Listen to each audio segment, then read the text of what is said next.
കാലനും യമനും ആരാണെന്നറിയാമോ?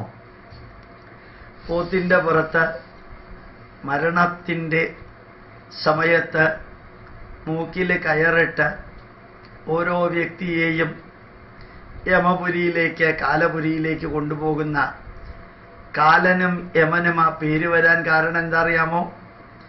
കാലസ്യ അപത്യം പുമാൻ കാലഹ. കാലത്തിൻ്റെ, സമയത്തിൻ്റെ അധിപനാണ് കാലൻ. യാമസ്യ അപത്യം പുമാൻ യമഹ. യാമെന്ന് വെച്ച് കഴിഞ്ഞാൽ സമയത്തിൻ്റെ യൂണിറ്റ്. സരസ്വതി യാമം, ബ്രഹ്മയാമം, അല്ലെങ്കിൽ ഏതാനും യാമം, ഏതാനും മിനിറ്റുകൾ. അതിൻ്റെ അധിപനാണ് യമധർമ്മരാജാവ്. കാലന് യമന് ധർമ്മരാജാവ് എന്ന് പേര് വരാൻ കാരണം എന്താ അറിയാമോ?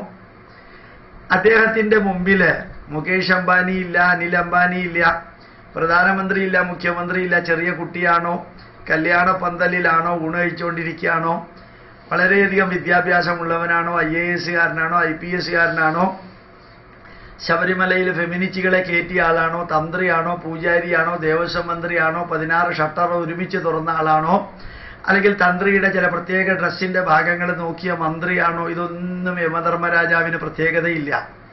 സമയമായാൽ അങ്ങേര് വന്ന് കൊണ്ടുപോകും. ഒരു വിവേകവും ഇല്ലാതെയാണ് സമയം നമ്മളെ കൊണ്ടുപോകുന്നത്. അപ്പോൾ വിവേകമില്ലാത്ത ഒരു മൃഗത്തിൻ്റെ പുറത്ത് കയറിയാ വരുന്നത് എന്നുള്ളതാണ് സിംബോളിക് പ്രസന്റേഷൻ. വിവേകമില്ലാത്ത ഒരു മൃഗം, ഒരു ജന്തു, ഒരു ആനിമലാണ് പോത്ത്. നമ്മൾ പറയാറില്ലേ, നിന്റെ ജന്മം പോത്തിൻ്റെ ജന്മമാണോ എന്ന്? പോത്തിൻ്റെ ചെവിയിൽ വേദമോതുന്ന മാതിരിയാണെന്ന് പറയാറില്ലേ? ഇടീ പോത്തെ എന്ന് വിളിക്കുന്ന ഒരു സിനിമയിൽ മമ്മൂട്ടി വിളിക്കുന്ന ഒരു സീനും കൂടിയുണ്ട്. പോത്തേന്ന് വെച്ചാൽ ബോധം ഇല്ലാത്തത്. പോത്തിൻ്റെ ജന്മമാണ് എന്ന് പറഞ്ഞത് വെട്ടുപോത്താണോ എന്നൊക്കെ ചോദിക്കാറില്ലേ? ഒരു ബോധവും ഇല്ലാതെ ഉള്ള ഒരു മൃഗമാണ്. ആ മൃഗത്തിൻ്റെ പുറത്താണ് കാലൻ യമൻ വരുന്നത്. ഒരു പാശം കയറുകൊണ്ടാണ്. എന്തിനറിയോ? മൂക്കിൽ കയറിട്ട് വലിക്കാൻ. മൂക്കിൽ കയറിട്ട് വലിക്കുക എന്ന് പറഞ്ഞാൽ എന്താ?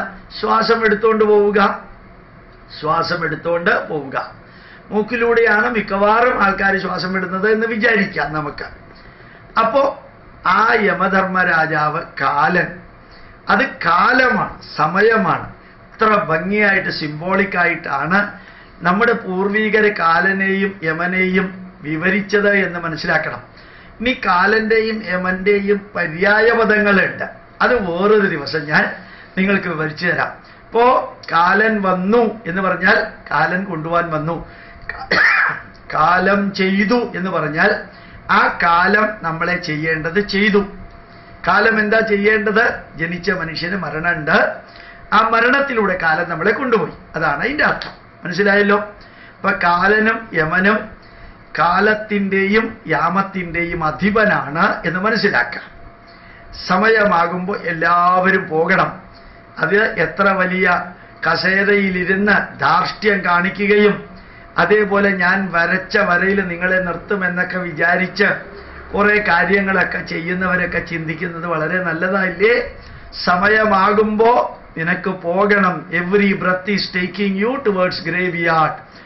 ഓരോ സെക്കൻഡും, ഓരോ ശ്വാസോച്ഛ്വാസവും നിന്നെ ശ്മശാനത്തിലേക്ക് കൊണ്ടുപോകുന്നു എന്ന് അതിപ്രഗൽഭനായ ഇംഗ്ലീഷ് മഹാകവി T.S. എലിയട്ട് പറഞ്ഞത് കൂടി ചേർത്ത് യമനും കാലനും എന്ന അർത്ഥം കൂടി ഒന്ന് പഠിച്ചാൽ നന്നായിരിക്കും. എല്ലാവർക്കും നന്നായിരിക്കും.